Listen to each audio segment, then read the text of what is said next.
તત્સવિદુરવરમ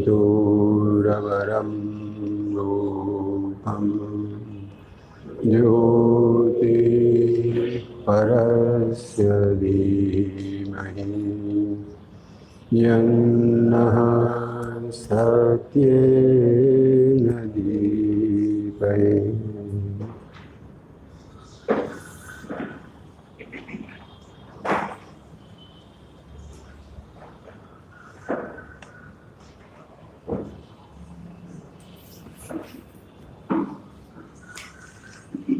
આપણે અત્યારે હજુ સાવિત્રીનો પરિચય કેળવી રહ્યા છીએ અને એનું સ્થાન શું છે એ વિશે વિચાર કરી રહ્યા છીએ. આ પહેલાં 2 પ્રવચનો આપણે લીધા છે અને એની અંદર સાવિત્રીનો પરિચય આપણે કર્યો છે. આજે સાવિત્રીનું શીર્ષક, એનું ઉપશીર્ષક એટલે લીજન્ડ એન્ડ સિમ્બલ અને સાવિત્રીનું જે સ્ટ્રક્ચર છે એ બંને વિશે આજે વાત કરીશું. સાવિત્રી સામાન્ય રીતે આવા મહાકાવ્યો હોય એ મહાકાવ્યોની અંદર જેના વિશે આખી વર્ણન કરવામાં આવ્યું હોય એને નાયક અથવા તો નાયિકા સાહિત્યની ભાષામાં કહેવામાં આવે તો આ આખા એ કાવ્યની નાયિકા એ સાવિત્રી છે, જે રાજા અશ્વપતિને ત્યાં દીકરી તરીકે જન્મી હતી અને એણે પોતાના પતિ સત્યવાનને મૃત્યુના મુખમાંથી પાછો લઈ આવી હતી. એટલે આ આખાએ મહાકાવ્યનું જે નાયિકા છે, જે મુખ્ય પાત્ર છે એ સાવિત્રી છે. એટલે એ દ્રષ્ટિએ આ કાવ્યને, મહાકાવ્યને આપણે સાવિત્રી નામ શ્રી અરવિંદે આપ્યું છે એમ કહી શકાય.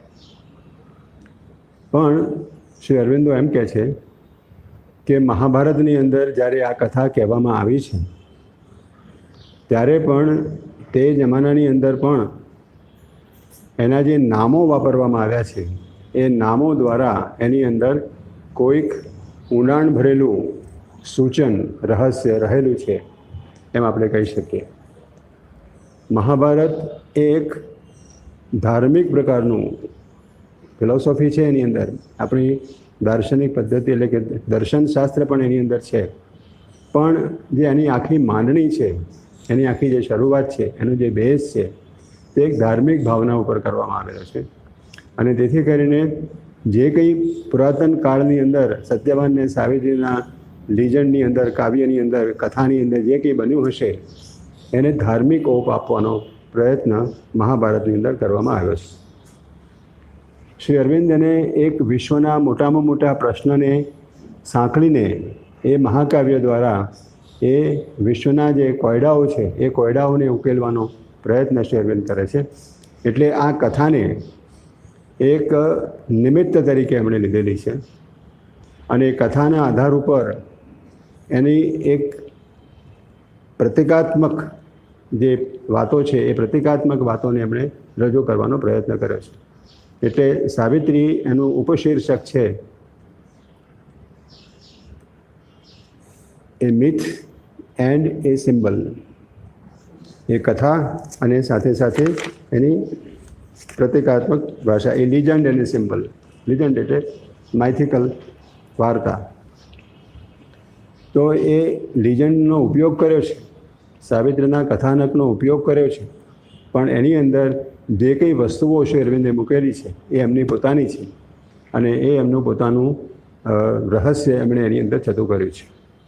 હવે સાવિત્રીની કથાની અંદર સાવિત્રીનું જે નામ આવે છે તે શ્રી અરવિંદે પોતાના એક શરૂઆતના notes on the author, note of the author, એટલે શ્રી અરવિંદે આ કથાની અંદર જે નામો છે, બધા નામો વપરાયા છે, એ નામોનું રહસ્ય છતું કરવાનો પ્રયત્ન કર્યો. શ્રી અરવિંદનું કહેવું એમ છે કે આ કથા હતી ખરી, પણ એ વૈદિક સાયકલની જે કથા છે એ કથાને જ્યારે મહાભારતમાં કહેવામાં આવી હતી તે જમાનાની અંદર, ત્યારે પણ એની અંદર આ રહસ્ય હતા અને એ રહસ્યને છતું કરવા માટે એના નામોનો પ્રયોગ એવી રીતે કરવામાં આવ્યો હતો કે નામો દ્વારા આપણને એની અંદર રહેલા રહસ્યની ખબર પડે. તો એની અંદર સાવિત્રીનું જે મુખ્ય પાત્ર છે એ સાવિત્રી શબ્દ, એ સાવિત્રી એટલે સૂર્યની પુત્રી. આપણને ખબર છે કે સૂર્યના 10-12 નામો છે અને એની અંદર એક સવિત્રે નમઃ એ પણ એક નામ આવે છે.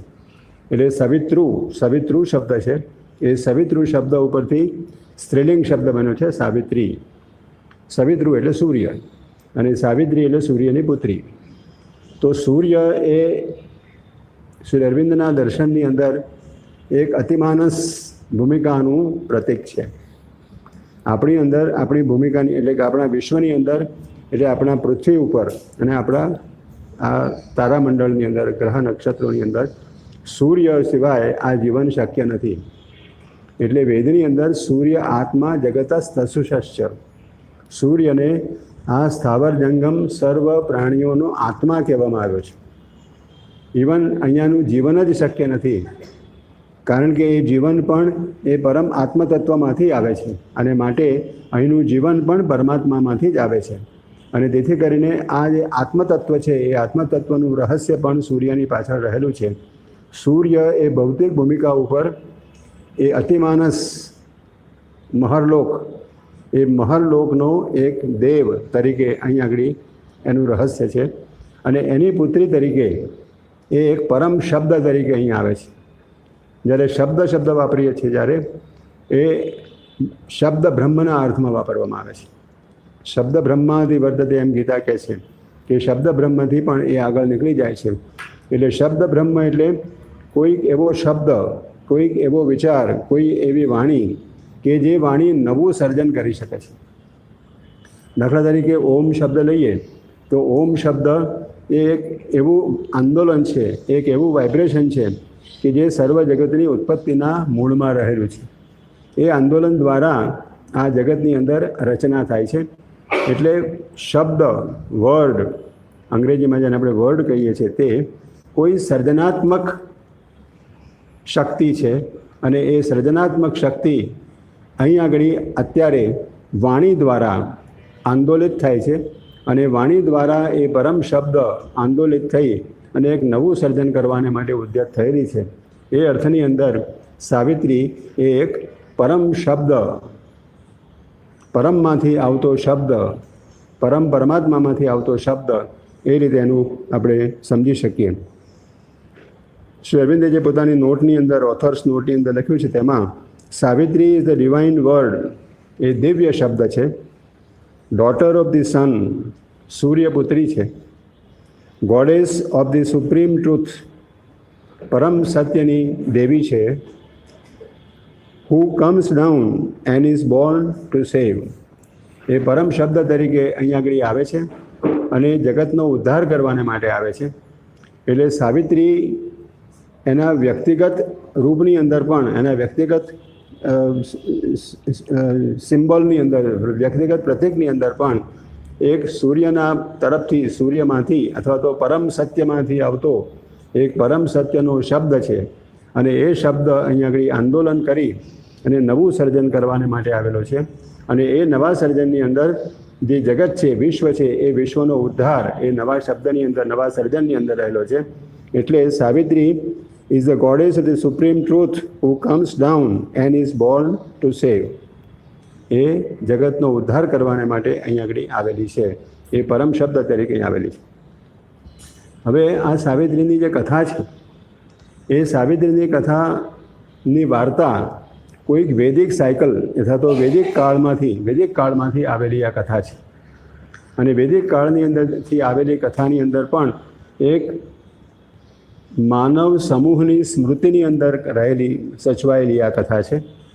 અને એ કથાનો અર્થ એ થાય છે કે આ ઇતિહાસ હોવા છતાં, ઇતિહાસ કહી શકાય, પણ એ ઇતિહાસની સાથે સાથે એની અંદર થોડીક માઇથોલોજી, જેને આપણે મિથ કહીએ, રહસ્ય કહીએ, એ રહસ્ય પણ સંકળાયેલું હોય છે. એટલે સાવિત્રી એ કોઈ પુરાતન ભૂતકાળની અંદર કોઈ શક્તિ તરીકે, કોઈ સ્ત્રી તરીકે આ ભારત દેશની અંદર જન્મી હશે અને એને આ કાર્ય કર્યું હશે, સત્યવાનના મૃત્યુમાંથી સત્યવાન પોતાના પતિને પાછા લઈ આવવાનું, એ વાર્તા રૂપે આપણી સમક્ષ આવે છે. પણ એના જે શબ્દો છે સત્યવાન અને સાવિત્રી, એ શબ્દો ઉપરથી એમ લાગે છે કે એની અંદર કોઈ રહસ્ય પણ રહેલું છે. અને સાવિત્રી નામનો કોઈ વ્યક્તિ સ્વરૂપ પુરાતન ભૂતકાળની અંદર અહીંયા આગળ જન્મ લીધો હશે અને તેણે આ કામ કર્યું છે કે જેથી કરીને મૃત્યુ ઉપર પ્રથમ વિજય પ્રાપ્ત કરી શકાય.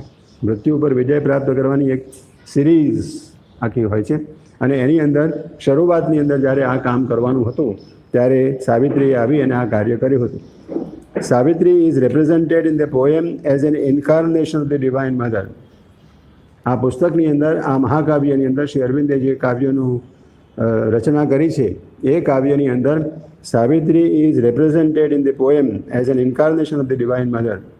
મા ભગવતીના અવતાર તરીકે સાવિત્રીને અહીંયા આગળ આપણી સમક્ષ રજૂ કરવામાં આવી છે.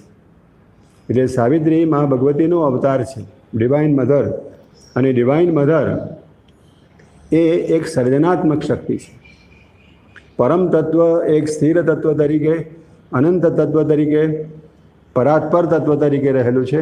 અને એ પરાત્પર તત્વમાંથી આ ડિવાઇન મધર દ્વારા, દિવ્ય શક્તિ એવી અદિતિ દ્વારા આ જગતનું સર્જન થાય છે.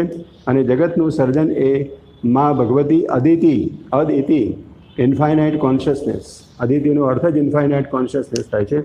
એ ઇન્ફાઇનાઇટ કોન્શિયસનેસ તરીકે સાવિત્રી એનું આ જગતનું સર્જન કરે છે, એનો આવિર્ભાવ કરે છે, એનું પ્રગટીકરણ કરે છે. અને એનું આખું સંચાલન અને એની ઉત્ક્રાંતિ પણ આ દિવ્ય શબ્દ અથવા તો સાવિત્રી કરે છે, મા ભગવતી અદિતિ કરે છે. એટલે એ મા ભગવતીનું સ્વરૂપ એ સાવિત્રીનું સ્વરૂપ છે. એવી રીતે આ કથાની અંદર આ શ્રી અરવિંદના મહાકાવ્યની અંદર કહેવામાં, એ રીતની રચના કરવામાં આવી છે. Savitri is represented in the poem as an incarnation of the divine mother. This incarnation is supposed to have taken place in far past times when the whole thing had to be opened up so as to hew the ways of immortality. એટલે અમરત્વનો માર્ગ કંડારી કાઢવાને માટે જ્યારે શરૂઆતની અંદર આ બધી વસ્તુઓને ઉદ્ઘાટન કરવાનું હતું, આ બધી વસ્તુઓને ઉપરથી લઈ આવવાની હતી, આ અંધકાર ભરેલા અને અજ્ઞાન ભરેલા જગતની અંદર શરૂઆતની અંદર એક ટ્રિકલ સ્વરૂપે ઉપરથી કંઈક વસ્તુ લઈ આવવાની હતી, ત્યારે સાવિત્રી અવતાર તરીકે આવી હતી અને તેણે આ મૃત્યુ ઉપર પ્રથમ વિજય પ્રાપ્ત કર્યો હતો. એ વાત આપણને મહાભારતમાંથી મળે છે. એટલે સાવિત્રી જે એક આ પોએમ, આ મહાકાવ્યની નાયિકા તરીકે છે, પણ એ નાયિકા પણ એક મહાન વ્યક્તિ તરીકે, એક મા ભગવતીના અવતાર તરીકે અહીંયા આગળ રજૂ કરવામાં આવી છે. બીજી રીતે કહીએ તો એક પરમ શબ્દ તરીકે અહીંયા આગળ એનું રિપ્રેઝન્ટેશન, એની રજૂઆત કરવામાં આવી છે. એ પરમ શબ્દ એક સર્જક શબ્દ છે, એ નવું સર્જન કરનારો શબ્દ છે. અને નવું સર્જન કરી અને જગતને અંધકારમાંથી પ્રકાશ તરફ લઈ જવા માટે, અહીંયા દિવ્ય જીવનનું સર્જન કરવાને માટે, અથવા તો જરા વધારે ઇલેબોરેટલી કહીએ તો વિશ્વના આત્મારૂપ સત્યવાનને, સત્યવાન એટલે સત્ય જે ધરાવે છે તે, એટલે મનુષ્ય માત્રની અંદર રહેલો જે આત્મતત્વ છે એ પરમ તત્વ છે.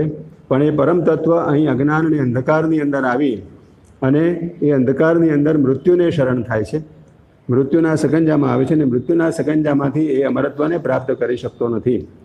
તો એ મનુષ્યના આત્માને, આ પૃથ્વીના આત્માને નો ઉદ્ધાર કરવા માટે, એને મૃત્યુમાંથી મુક્તિ અપાવવા માટે, પૃથ્વીના આત્માને, દરેક મનુષ્યની વાત નથી આમાં not all the humanity is to be given immortality. પણ એક સૈદ્ધાંતિક દ્રષ્ટિએ વિશ્વનો આત્મા જે પરમ તત્વ, એ મનુષ્યની અંદર રહેલું દિવ્ય તત્વ છે, એ દિવ્ય તત્વને મૃત્યુના અને અજ્ઞાનના અંધકારમાંથી મુક્ત કરી અને પરમ શબ્દ તરફ વાળવાનું, અને એ પરમ શબ્દના દ્વારા સર્જન કરેલું દિવ્ય જીવન અહીં આગળ પાંગડે, એ દિવ્ય જીવનની અહીંયા અભિવ્યક્તિ થાય, એ આખી વસ્તુની પાછળ રહેલો ઉદ્દેશ્ય છે. એટલે આમાં મુખ્ય જે વાત છે તે કે એક પરમ શબ્દ તરીકે આપણી સમક્ષ આવે છે. એક પરમમાંથી, સત્ય ચેતનામાંથી, ટ્રુથ કોન્શિયસનેસમાંથી આવતો એક સર્જનાત્મક શબ્દ છે, સર્જનાત્મક આંદોલન છે. અને એ સર્જનાત્મક આંદોલન અહીં આવી પૃથ્વીના અજ્ઞાન અને અંધકારની અંદર રહેલા મનુષ્યના આત્માને મુક્ત કરી એને દિવ્ય જીવન તરફ લઈ જવા માટે જે એક સર્જન, નવું સર્જન કરવાનું છે, એ સર્જનને માટે આ મા ભગવતીના પ્રતિનિધિ તરીકે સાવિત્રી અહીંયા આગળ આવે છે. એ વાત અહીંયા આગળ આપણી સમક્ષ રજૂ કરવામાં આવી છે. આપણે આગળ જોઈશું, જ્યારે મૃત્યુ ઉપર સાવિત્રી વિજય પામે છે, મૃત્યુને મહાત કરે છે, ત્યાર પછીથી પણ સત્યવાનનું જીવન પુનઃ પ્રાપ્ત થતું નથી. તેને માટે પણ કોઈક ઉર્ધ્વના જગતોની અંદર જવું પડે છે. અને ઉર્ધ્વના જગતોની અંદર જઈ અને પરમ તત્વ સાથે, પરમ પ્રભુ સાથે, સુપ્રીમ તત્વ સાથે આખો વાર્તાલાપ કરવો પડે છે. અને એ વાર્તાલાપની અંદર એ પરમ તત્વ પણ સાવિત્રીને કહે છે કે હજુ જગતની તૈયારી નથી, માટે તું અત્યારે આ જગતને, અંધકારને, અજ્ઞાનમાંથી મુક્ત કરવાની વાત કર નહીં. તું તારી રીતે તું અને સત્યવાન અહીંયા આગળ આ આનંદમય જગતોની અંદર આવીને વસો અને આ જગતને મદદ કરવાનું ભૂલી જાઓ. આવા જ્યારે આર્ગ્યુમેન્ટ પરમ તત્વ, પરમ પ્રભુ પણ કરે છે, ત્યારે એ 4 વખત આ પોએમની અંદર 4 વખત સાવિત્રીને ઉદ્દેશીને પરમ શબ્દ તરીકે એને ઉદ્દેશ્ય છે. O human image of the deathless world. અમર શબ્દનો એક માનવી મૂર્તિ, અમર શબ્દની માનવીય મૂર્તિ, એ રીતે પ્રથમ વખત એ પરમ પ્રભુ સાવિત્રીને ઉદ્દેશીને કહે છે O human image of the deathless world. પછી બીજી વખત જ્યારે વાર્તાલાપની અંદર આખી વાત થાય છે ત્યારે O living power of the incarnate world.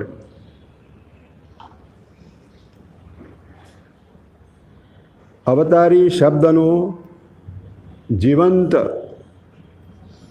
સામર્થ્ય, અવતારી શબ્દનું જીવંત સામર્થ્ય, O living power of the incarnate world. આ રીતે સાવિત્રીને ઉદ્દેશીને સાવિત્રીને ઉદ્દેશ એટલે ઉદ્બોધન કરવામાં આવે છે. ત્રીજી વખત O beautiful body of the incarnate world. અવતારી શબ્દની સૌંદર્યમય મૂર્તિ, અવતારી શબ્દની સૌંદર્યમય મૂર્તિ એવું સાવિત્રીને ઉદ્દેશીને કહેવામાં આવે છે. O beautiful body of the incarnate world. પરમ શબ્દ, અવતારી શબ્દ, એની સૌંદર્યપૂર્ણ મૂર્તિ, એવી રીતે એને ઉદ્દેશીને ત્રીજી વખત કહેવામાં આવે છે. ચોથી વખત ઓ સનવર્ડ, thou shalt raise the earth soul to light. ચોથી વખત એ પરમ તત્વ, પરમ પ્રભુ સાવિત્રીને ઉદ્દેશીને કહે છે ઓ સનવર્ડ, ઓ સૂર્ય શબ્દ. આપણું ટ્રાન્સલેશન કરીએ તો સૂર્યમાંથી આવતો શબ્દ. ઓ સનવર્ડ, thou shalt raise the earth soul to light. તું આ પૃથ્વીના આત્માને ઉપર ઉઠાવશે, એને મુક્ત કરશે, એને મૃત્યુના અને અજ્ઞાનના સકંજામાંથી એને મુક્ત કરી અને દિવ્ય જીવનની અહીંયા આગળ તું સ્થાપના કરશે. એ રીતે સાવિત્રીને ઉદ્દેશીને કહેવામાં આવે છે ઓ સનવર્ડ, thou shalt raise the earth soul to light. આ 4 વખત દિવ્ય શબ્દ તરીકે sun word, incarnate word, living power of the incarnate word, O human image of the deathless world. આ રીતે શબ્દના આંદોલન તરીકે સાવિત્રીને ઉદ્દેશીને કહેવામાં આવ્યું છે. એટલે સાવિત્રી એક પરમમાંથી, પરમ તત્વમાંથી, પરમ ભૂમિકાઓમાંથી, પરાત્પરમાંથી આવતો એક સર્જનાત્મક શબ્દ છે. એમ સાવિત્રીને ઉદ્દેશીને પરમ પ્રભુ, સુપ્રીમ પાવર, પણ એને ઉદ્દેશીને 4 વખત આ રીતે કહે છે. એથી પણ વધારે જ્યારે એને આશીર્વાદ, એને વરદાન આપવામાં આવે છે સાવિત્રીને કે હા, હવે હું મંજૂર કરું છું કે સત્યવાન ફરી જીવંત થશે અને સત્યવાન અને સાવિત્રી તમે પસંદગી કરી છે, માટે પૃથ્વીના અજ્ઞાનની અંદર ભાગ પડાવવાને માટે, પૃથ્વીના અજ્ઞાનમાંથી મનુષ્ય માત્રને મુક્ત કરવાને માટે તમે પૃથ્વી ઉપર વિચરો, એવી જ્યારે વાત કરવામાં આવે છે ત્યારે એ કહે છે પરમ પ્રભુ કે તું કોણ છે અને આ સત્યવાન કોણ છે, અને તમને અનાદિકાળથી મેં આ જગતની અંદર મોકલ્યા છે મારું કાર્ય કરવાને માટે, અને હું તમને ચકાસી રહ્યો હતો માટે તમારી સામે હું આર્ગ્યુમેન્ટ કરતો હતો, પણ મારા તમને વરદાન છે અને તમે એ વરદાન દ્વારા તે જે માગણી કરી છે, ત્યાં જે પસંદગી કરી છે એ મારી જ પસંદગી છે, અને માટે તમે પૃથ્વી ઉપર વિચરો અને પૃથ્વી ઉપર અમર તત્વનું સર્જન કરો. મનુષ્યના આત્મા કરતાં પણ પૃથ્વીના આત્માને અજ્ઞાન અને મૃત્યુમાંથી મુક્ત કરો. એ આખી જ્યારે વાત કરવામાં આવે છે ત્યારે પરમ પ્રભુ સાવિત્રીને ઉદ્દેશીને કહે છે કે તું કોણ છું? ઓ Savitri, thou art my spirit's power, the revealing voice of my immortal word. ફરી પાછું વર્ડ શબ્દ વાપરે છે. The face of truth upon the roads of time, pointing to the souls of men, the routes to God. ઓ સાવિત્રી, હે Savitri, thou art my spirit's power. તું મારી આત્મશક્તિ છે, તું મારી આત્મશક્તિ છે. The revealing voice of my immortal word. મારા અમર શબ્દનો એક ઉદ્ઘાટનકારી એવો અવાજ તું છે. મારા અમર શબ્દનું તું આ જીવનની અંદર ઉદ્ઘાટન કરનાર શક્તિ છે. The revealing voice of my immortal word. The face of truth upon the roads of time. કાળના માર્ગોની અંદર તું સત્યનું મુખારવિંદ છે, તું સત્ય રિપ્રેઝન્ટ કરે છે, તું સત્યરૂપી તત્વને આ જગતની અંદર લઈ આવે છે, તું સત્યનો અવતાર છે. Pointing to the souls of man, the roots to God. અને તું આ જગતની અંદર આવી અને આ મનુષ્યોના આત્માઓને પ્રભુ પ્રતિ દોરી જવાનો જે માર્ગ છે એ માર્ગ ઉપર તું એમને લઈ જાય છે, એ માર્ગને તું પોઈન્ટ આઉટ કરે છે, એ માર્ગને તું દર્શાવે છે, એની અંદર તું એમને પ્રેરણા આપીને દોરી જાય છે. એટલે આવી રીતે આપણે જોઈએ છીએ કે સાવિત્રી એક અવતારી મહાશક્તિ હોવા છતાં એ પરમમાંથી આવતો શબ્દ છે, અને તેથી કરીને આ જે મહાકાવ્ય છે એ મહાકાવ્ય સાવિત્રીના નામ ઉપર લખાયેલું છે. એટલે આપણે એમ પણ કહી શકીએ, અને એ બહુ સ્પષ્ટ છે કે આ મહાકાવ્ય શ્રી અરવિંદે એ પરમ શબ્દને અભિવ્યક્ત કરવાને માટે લખેલું છે. એટલે સાવિત્રી મહાકાવ્ય એ કોઈ સામાન્ય મહાકાવ્ય નથી, કારણ કે સાવિત્રી જેનું વર્ણન કરવામાં આવ્યું છે એક અવતારી મહાશક્તિ તરીકે, એ અવતારી મહાશક્તિ તરીકે પણ એ પરમ શબ્દને, પરમમાંથી આવતા એક ઉદ્ધારક અને એક સર્જનાત્મક શબ્દને રજૂ કરે છે. અને તેથી કરીને એ શબ્દ એ મા ભગવતીનું જીવન, એ મા ભગવતીના અવતારની ક્રિયાશક્તિ જેની અંદર વર્ણવાઈ છે, એ કવિતા પણ જાણે કે પરમમાંથી આવતો શબ્દ છે. અને પરમ તત્વમાંથી શ્રી અરવિંદે આત્માની ઊંચાઈઓ ઉપરથી એનું દર્શન કરેલું છે, અને આત્માની ઊંચાઈઓ ઉપરથી એને શબ્દદેહ આપેલો છે, અને શબ્દદેહ આપી અને એનું વર્ણન એક મંત્રરૂપ કવિતાની અંદર આપણી સમક્ષ કર્યું છે. એટલે સાવિત્રી મહાકાવ્ય જે આપણને આ કાવ્ય તરીકે મળે છે એ પણ એક પરમ શબ્દના અવતાર રૂપે આપણને મળે છે, પરમ શબ્દના અવતરણ રૂપે મળે છે. અને એ અવતરણ, એ પરમ શબ્દની અભિવ્યક્તિ અહીંયા આગળ જરૂરી છે, કારણ કે એના દ્વારા મા ભગવતીના કાર્ય દ્વારા આખા એ કાવ્યની અંદર મા ભગવતી અને શ્રી અરવિંદનું જે કાર્ય છે, મા ભગવતી એટલે પોંડિચેરી આશ્રમની અંદર જે માતાજી હતા તે, અને શ્રી અરવિંદ એમના પૂર્ણયોગની જે આખી વાર્તા છે, એમના પૂર્ણયોગની આખી સાધના છે, એ સાધના દ્વારા એમણે પરમ શબ્દની આરાધના કરી છે, પરમ અવતારી તત્વની આરાધના કરી છે. મા ભગવતી પાસેથી વરદાન માગ્યું છે, આ પૃથ્વીને માટે વરદાન માગ્યું છે, અને એ વરદાન દ્વારા એ પરમ શબ્દની આવિર્ભાવ આ જગતની અંદર થયેલો છે. આ અવતારી શક્તિ તરીકે મા ભગવતીનો અવતાર પણ આપણે કથા હમણાં એનું આખું સ્ટ્રક્ચર જોઈશું ત્યારે આપણે જોઈશું કે આ ભાગ આખો બે વિભાગની અંદર વહેંચી શકાય. સાવિત્રીને બે વિભાગની અંદર વહેંચી શકાય. એના 49 સર્ગો છે. એ 49 સર્ગોની અંદર જો છેલ્લો સર્ગ જે આપણે કહીએ કે એનું સમાપન છે, એપિલોગ છે, અને સાવિત્રી સત્યવાનને જાગૃત કરે છે અને જાગૃત કરીને પછીથી એના પિતા દ્યુમત્સેન ત્યાં આગળ આવે છે અને દ્યુમત્સેન અને એમની પાસે જાય છે. એ વાત એમણે છેલ્લા સર્ગની અંદર મૂકી છે. પણ એને જો આપણે બાદ કરીએ એપિલોગને તો 24 સર્ગોના બે ભાગ પડે છે. અને પ્રથમ 24 સર્ગો જે આખો એ સાવિત્રી મહાકાવ્યનો અડધો ભાગ છે. 348 પાનની અંદર 724 પાનમાંથી 348 પાનની અંદર શ્રી અરવિંદે રાજા અશ્વપતિનો યોગ વર્ણવ્યો છે. અને રાજા અશ્વપતિના યોગની પાછળનો હેતુ શું છે? રાજા અશ્વપતિ પોતે યોગ કરે છે, પોતે સાધના કરે છે, પણ એ શેને માટે સાધના કરે છે? કથાની અંદર તો વાત એવી છે કે નિસંતાન રાજા છે અને નિસંતાન રાજા હોય સંતાન પ્રાપ્તિને માટે આ સાધના કરે છે. પણ જ્યારે એની યજ્ઞની વેદીમાંથી મા ભગવતી પ્રગટ થાય છે ત્યારે મા ભગવતી કહે છે કે તારે ત્યાં પુત્ર સંતાનની શક્યતા નથી, પણ હું અવતારી પુરુષ તરીકે તારે ત્યાં જન્મીશ.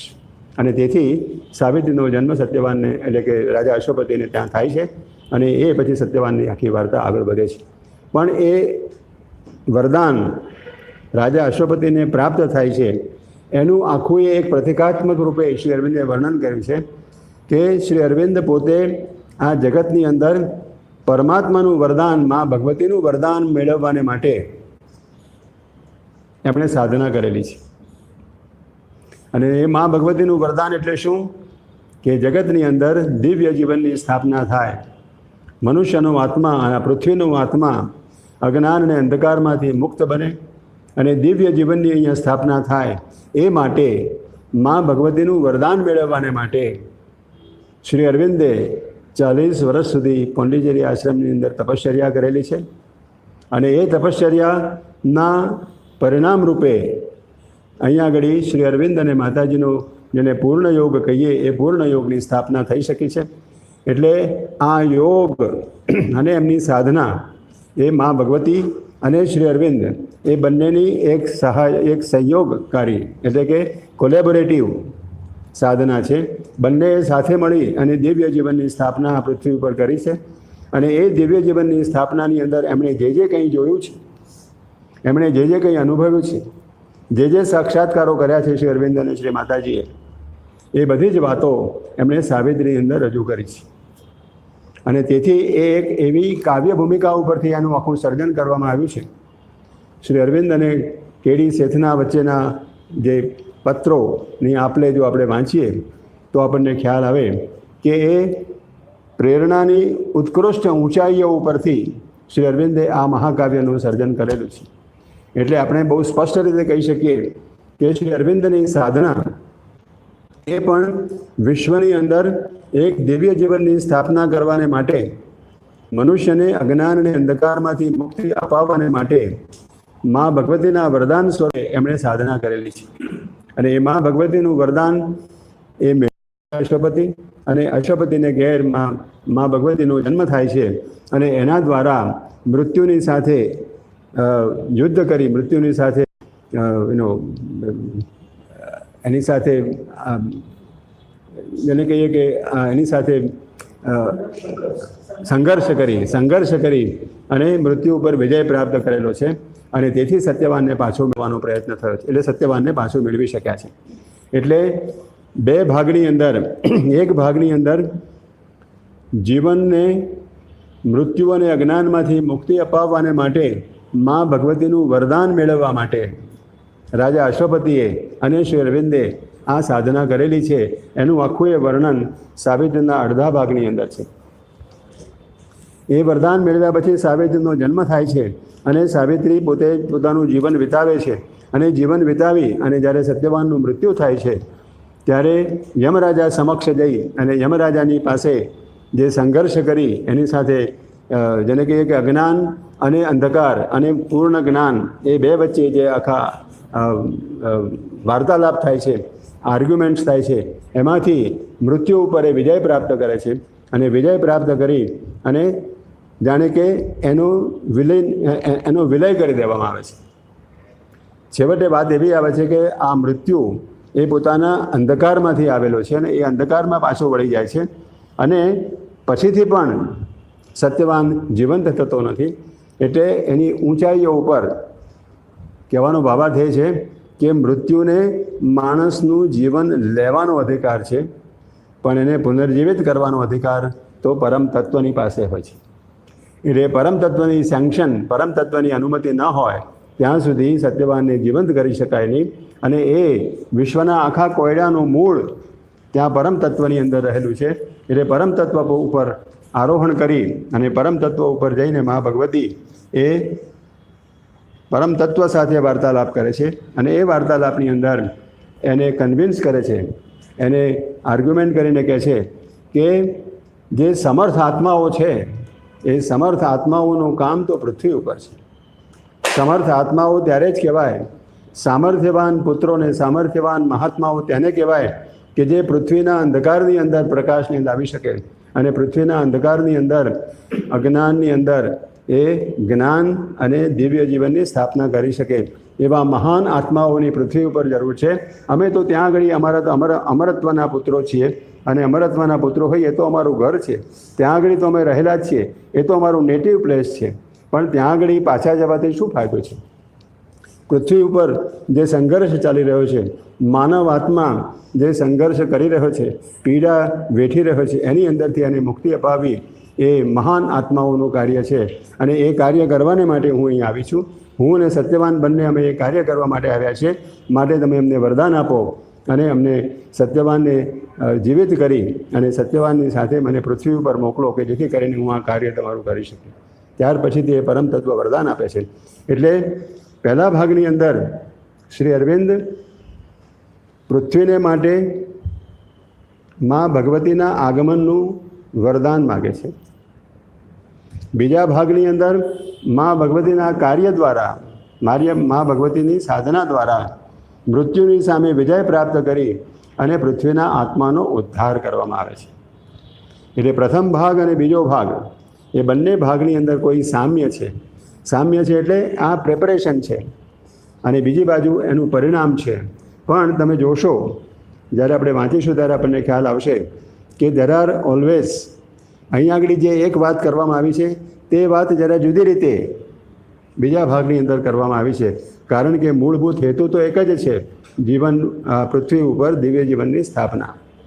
એટલે આપણે બહુ સ્પષ્ટ રીતે એમ કહી શકીએ કે શ્રી અરવિંદનું આ મહાકાવ્ય સાવિત્રી એ ચેતનાઓની પરમ ઊંચાઈએથી પરમાત્માની શક્તિનું આવાહન કરીને એ શક્તિ દ્વારા એક એવી ભાષાની અંદર, એવા મંત્ર શક્તિની અંદર એમણે એને રજૂ કરવાનો, એને ઉતારી લાવવાનો પ્રયત્ન કર્યો છે કે જેથી કરીને ઇવન એના અનુશીલન દ્વારા પણ પૃથ્વી ઉપર દિવ્ય જીવનની સ્થાપના થઈ શકે.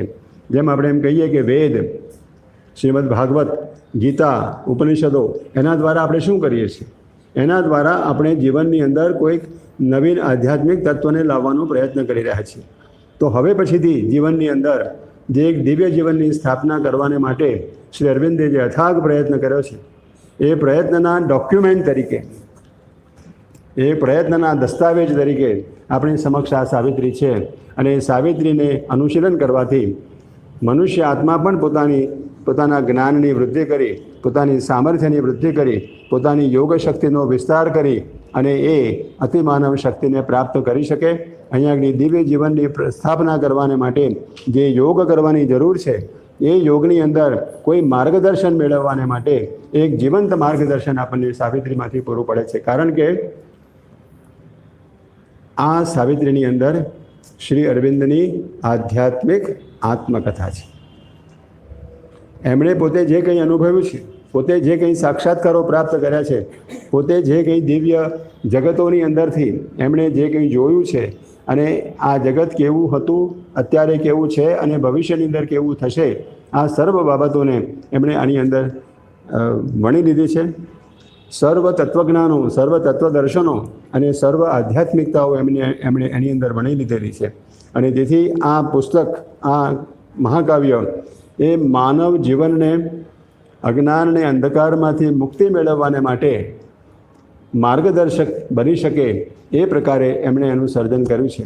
અને એ સર્જનની અંદર એની જે તાકાત છે, એની જે મંત્ર શક્તિ છે, એ મંત્ર શક્તિ દ્વારા મનુષ્ય એનું અનુશીલન કરી શકે છે, મનુષ્ય એમાંથી લાભ મેળવી શકે છે. અને જે હવે પછીની ઉત્ક્રાંતિ મનુષ્યમાંથી દેવ માનવ તરીકે થવાની છે, એની અંદર એક માર્ગદર્શક ભૂમિયા તરીકે આપણી સમક્ષ આપણને આ સાવિત્રી મહાકાવ્ય મળી આવે છે. એટલે સાવિત્રી મહાકાવ્યનું જે શીર્ષક છે, અ લિજન્ડ અને સિમ્બલ, એટલે એક કથાનક હોવા છતાં એ એક પ્રતિકાત્મક કાવ્ય છે. એ પ્રતિકાત્મક કાવ્યના જે પ્રતીકો છે, એ પ્રતીકો આ રીતે એક મહાન વિશ્વના કોયડાનો ઉકેલ લાવવાને માટે. વિશ્વનો કોયડો શું છે? તો કે અહીં અજ્ઞાન અને અંધકાર છે. મનુષ્ય પાસે જ્ઞાન થોડું છે, પણ એ મનુષ્ય પાસે રહેલું જ્ઞાન પણ એ સંપૂર્ણ જ્ઞાન નથી. આ જીવન ક્યાંથી આવ્યું? આપણે શા માટે અહીં જન્મ્યા છીએ? આ જીવન કાંઈ જઈ રહ્યું છે અને આપણે ક્યાં જઈ રહ્યા છીએ? એ બધા આપણે માટે કોયડા છે. એ આખાએ કોયડાઓનું નિરાકરણ, એનું ઉચ્ચતમ એવો ઉકેલ આપણને અહીં આપવામાં આવ્યો છે. અને તેથી કરીને આપણે ઘણી વખત પહેલાં પણ આપણે વાત કરેલી છે પહેલાં લેક્ચરની અંદર, કે આ એક ભવિષ્યનો વેદ છે. જેમ આપણે કહીએ છીએ કે આપણી અત્યાર સુધીની આધ્યાત્મિકતાનો આદિ ઉદ્ગમ સ્થાન વેદ રહેલો છે. એ વેદની અંદરથી આપણે આપણી આધ્યાત્મિકતાને પાગરેલી છે અને એના દ્વારા વેદ, ઉપનિષદો અને ગીતા દ્વારા આપણે આપણી આધ્યાત્મિકતાનો વિકાસ કરેલો છે. પણ હવે આ આધ્યાત્મિકતા કયા પ્રકારની હતી? આ આધ્યાત્મિકતા પરલોકવાદી આધ્યાત્મિકતા હતી, મોક્ષમૂલક આધ્યાત્મિકતા હતી. પૃથ્વી ઉપરના જીવનને દિવ્ય બનાવવાની વાત વેદોની અંદર હોવા છતાં, ઉપનિષદોની અંદર બીજ રૂપે હોવા છતાં, ગીતાની અંદર એનું પ્રતિપાદન થયેલું હોવા છતાં એ વસ્તુ જાણે કે આપણી આધ્યાત્મિક પરંપરામાંથી જાણે કે વિચલિત થઈ ગયેલી છે. એને ફરીથી એક તીવ્રતાપૂર્વક શ્રી અરવિંદ આપણી સમક્ષ મૂકી આપે છે. એટલું જ નહીં, એને માટે તપશ્ચર્યા કરે છે અને તપશ્ચર્યા કરી અને એ પરમ વરદાન મેળવી અને એ પરમ વરદાન રૂપ, એની અભિવ્યક્તિ રૂપ આ મહાકાવ્ય આપણી સાથે આપણને આપે છે, કે જેથી કરીને ભવિષ્યની ઉત્ક્રાંતિને માટે આ એક માર્ગદર્શક ભૂમિઓ બની રહે. અને એ માર્ગદર્શક ભૂમિયા દ્વારા આ પૃથ્વીની ઉત્ક્રાંતિ મનુષ્યમાંથી દેવમાનવ તરફ જઈ શકે એવું સામર્થ્ય, એવી મંત્ર શક્તિ આ કાવ્યની અંદર રહેલી છે. હવે આપણે જે સાવિત્રીનું જે શીર્ષક છે, એ શીર્ષકનું રહસ્ય શું છે, એ શીર્ષક કેમ એ રીતે આપવામાં આવેલું છે, એના જે જુદા જુદા જેના અર્થો કહીએ, એના જે ગૂઢ રહસ્યો કહીએ, તે આપણે ઉકેલ્યા. હવે સાવિત્રીનું આખું સ્ટ્રક્ચર કયા પ્રકારનું છે? સાવિત્રી જે રીતે આપણે વાત કરી તે રીતે કે 49 સર્ગોની અંદર વહેંચાયેલું છે. 12 બુક્સ, એટલે આપણે એને પર્વો કહીએ, પર્વો અને સર્ગો, 12 પર્વોની અંદર વહેંચાયેલું છે. અને 12 પર્વોની અંદર 49 સર્ગો છે. એ 49 સર્ગોની અંદર વહેંચાયેલું છે. એની અંદર પ્રથમ 3 પર્વો, એ પ્રથમ 3 પર્વો રાજા અશ્વપતિના યોગ તરીકે વર્ણન કરવામાં આવેલું છે. અને પછીના જે બાકીના પર્વો છે, જે 9 પર્વો છે, 9 પર્વોની અંદર સાવિત્રીનો જન્મ, એની સત્યવાન સાથેની વાર્તા અને ત્યાર પછીથી મૃત્યુ સાથેની એની ગડમથલ અને મૃત્યુ ઉપર વિજય અને પરમ તત્વમાંથી મળેલી એની પરિણામરૂપ આખી એ આશીર્વાદ, વરદાન, એનું આખું વર્ણન આપણને પછીના 2 ભાગની અંદર કરવામાં આવ્યું છે. એ 3 ભાગની અંદર વહેંચવામાં આવ્યું છે. પહેલો ભાગ આખો અડધો ભાગ છે. એ ભાગની અંદર એને વિભાગ તરીકે કહીએ. એ વિભાગની અંદર રાજા અશ્વપતિનો યોગ તરીકે યોગ વર્ણવવામાં આવ્યો છે. બીજા વિભાગની અંદર સાવિત્રીના જન્મથી માંડી અને સત્યવાનના મૃત્યુ સુધીની કથા એ બીજા વિભાગની અંદર કરવામાં આવી છે. ત્રીજા વિભાગની અંદર મૃત્યુની સાથેની વાર્તા, મૃત્યુ સાથેના આર્ગ્યુમેન્ટ અને પરમ તત્વની પાસેથી મેળવેલું વરદાન, એ વાત આખી ત્રીજા ભાગની અંદર કરવામાં આવી છે. પ્રથમ ભાગની અંદર 3 પર્વો છે અને 3 પર્વોની અંદર 24 સર્ગો છે. એમાં પ્રથમ પર્વ એ રાજા અશ્વપતિના યોગની શરૂઆત છે. રાજા અશ્વપતિનો યોગ ત્રણેય પર્વોની અંદર ચાલે છે. પ્રથમ ત્રણેય પર્વોની અંદર ચાલે છે, પણ પ્રથમ પર્વની અંદર રાજા અશ્વપતિનો એક વ્યક્તિગત યોગ વર્ણવવામાં આવ્યો છે. રાજા અશ્વપતિ પોતે પોતાના જીવનમાંથી પોતે મુક્તિ મેળવે, પોતાની પર્સનલ વ્યક્તિગત મુક્તિ પ્રાપ્ત કરે, એ આખી વાત પ્રથમ પર્વની અંદર કહેવામાં આવી છે. પણ પ્રથમ પર્વની અંદર પણ 5 સર્ગો છે. 5 સર્ગો છે, અને એ 5 સર્ગોની અંદર પ્રથમ જે 2 સર્ગો છે, એ પ્રથમ 2 સર્ગો એક જેને કહીએ કે એક શરૂઆત તરીકેના ઉપોદ્ઘાત જેને આપણે કહીએ, જેને ઇન્ટ્રોડક્શન કહીએ, એ ઇન્ટ્રોડક્શનના 2 સર્ગો છે. પ્રથમ સર્ગની અંદર એક દિવ્ય ઉષાનું વર્ણન કરવામાં આવ્યું છે. જે ઉષાના દિવસે, જે ઉષા ઉગે છે તે દિવસે સત્યવાનનું મૃત્યુ થવાનું છે, અને તે દિવસે આ મૃત્યુ સાથે આખો સંઘર્ષ થવાનો છે, અને તે દિવસે જ આ અમરત્વની પ્રાપ્તિનું વરદાન પ્રાપ્ત થવાનું છે. એ દિવ્ય ઉષાનું વર્ણન પ્રથમ સર્ગની અંદર શ્રી અરવિંદે કરેલું છે. એટલે સાવિત્રી જાગે છે, તે જાગે છે સત્યવાનના મૃત્યુના દિવસે. પછીથી જાણે આખો ફ્લેશબેક આવે છે, પણ એ ફ્લેશબેક શરૂ થાય તે પહેલાં આ આખી એ વાર્તા, આ આખી એ કથા, આ આખી એ મહાકાવ્ય રચવાનું એનું મુદ્દાનું ઇસ્યુ શું છે, એની પાછળનો મુદ્દાનો પ્રશ્ન શું છે, what is the issue behind this hall episode, આ આખી એ મહાકાવ્ય લખવાની પાછળ એનું હેતુને વર્ણન કરવા માટે આખો બીજો સર્ગ વાપરવામાં આવ્યો છે, ઇસ્યુ, એટલે મુદ્દાનો પ્રશ્ન. અને એની અંદર શ્રી અરવિંદ બહુ સ્પષ્ટ રીતે કહે છે કે કાં તો મૃત્યુ સાથે કામ ચલાવી લેવું, મૃત્યુ જે આપણા ઉપર હકુમત કરે છે એ હકુમતથી દબાઈ જવું, અને મૃત્યુની સાથે કોઈ જાતનું તાલમેલ કે જેથી મૃત્યુ સાથે કોઈ કોમ્પ્રોમાઇઝ કરી શકાય, અને એ કરવું, અથવા તો મૃત્યુ ઉપર વિજય પ્રાપ્ત કરવો. આ 2 સામે ઉભેલા છે, અને એ જગતની અંદર કંડારી આપવો, મૃત્યુ પર વિજય પ્રાપ્ત કરી અને અમરત્વનો માર્ગ કંડારી આપવો, અથવા તો મૃત્યુ સાથે કોમ્પ્રોમાઇઝ કરી, મૃત્યુ સાથે કોમ્પ્રોમાઇઝ કરીને મૃત્યુનું જીવન છે તે ચલાવી લેવું. આ એક મુદ્દાનો પ્રશ્ન આ પૃથ્વી ઉપર પરમ અવતારો રહ્યો છે, અને સાવિત્રી એમાંથી બીજો માર્ગ પસંદ કરે છે, અને એટલા માટે એનો અવતાર થયેલો છે. એ વાત આપણને શ્રી અરવિંદ બીજા સર્ગની અંદર સમજાવે છે. તો ધીસ ઇઝ ધી, આ સત્યવાનનું જે દિવસે મૃત્યુ થવાનું છે તે મૃત્યુની ઉષા, તે મૃત્યુના દિવસની ઉષાની વાત કરવામાં આવી છે, અને પછીથી મુદ્દાનો પ્રશ્ન બીજા સર્ગની અંદર વર્ણવવામાં આવ્યો છે. ત્યાર પછીથી આખું એ ફ્લેશબેક થાય છે. એટલે ભૂતકાળની અંદર રાજા અશ્વપતિની વાતથી શરૂઆત થાય છે, અને રાજા અશ્વપતિની વાતથી શરૂઆત થઈ રાજા અશ્વપતિને ત્યાં સાવિત્રીનો જન્મ થાય છે, સત્યવાન સાથેનું પસંદગી થાય છે, અને સત્યવાન સાથે રહે છે, અને પછીથી મૃત્યુનો જ્યારે દિવસ આવે છે ત્યારે એનું મૃત્યુ થાય છે. આ આખી એ વાર્તા આ ફ્લેશબેકની અંદર પ્રથમ પર્વના 3જા સર્ગથી માંડી અને 8મા પર્વ સુધી આ આખી એ વાર્તા, આખો એ સમયગાળો પસાર થાય છે. ફરી પાછો જે દિવસે સત્યવાનનું મૃત્યુ થવાનું હતું તે જે પ્રથમ સર્ગની અંદર વર્ણન કરવામાં આવ્યું છે, તે 8મા સર્ગની અંદર ફરીથી પાછું એને એ આખી વાત ફરીથી લેવામાં આવે છે, અને તે દિવસે સત્યવાનને સાવિત્રી જંગલમાં જાય છે, અને ત્યાં આગળ એનું મૃત્યુ થાય છે, અને યમરાજા જોડે જે આખી વાર્તા ચાલે છે તે પછીથી તે દિવસની આખી વાત છે. એટલે આપણે એમ કહી શકીએ કે આ ફ્લેશબેક અથવા તો જે ભૂતકાળ છે, રાજા અશ્વપતિનો ભૂતકાળ અને સાવિત્રીનો જન્મ વગેરે વગેરે જે કંઈ વાતો છે, એ વાતોને જો આપણે એક વચ્ચેના ભાગ તરીકે ગણીએ તો આ આખી એ કથા ટાઈમની દ્રષ્ટિએ, કાળની દ્રષ્ટિએ એક જ દિવસની કથા છે. સત્યવાનનું મૃત્યુ થાય છે તે દિવસથી શરૂઆત કરી અને સત્યવાનને અમરત્વની પ્રાપ્તિ, સત્યવાનને મૃત્યુના મુખમાંથી પાછો લઈ આવવો, અને તે દિવસે સાંજે રાજા દ્યુમત્સેનને બધું પોતાનું સામ્રાજ્ય વગેરે પ્રાપ્ત થાય છે. એ આખી વાર્તા, એ એક જ દિવસની વાર્તા પહેલેથી છેલ્લે સુધી અહીં આગળ કરવામાં આવી છે. પણ વચ્ચે એ કથાના એક ફ્લેશબેક તરીકે સાવિત્રીનો જન્મ કેવી રીતે થાય છે, સાવિત્રીનો અવતારી કાર્ય શું છે, આ બધી વાતો રાજા અશ્વપતિના યોગ તરીકે વર્ણવવામાં આવી છે. એટલે રાજા અશ્વપતિનો યોગ 3 તબક્કામાંથી પસાર થાય છે. રાજા અશ્વપતિનો યોગ 3 તબક્કે પસાર થાય છે.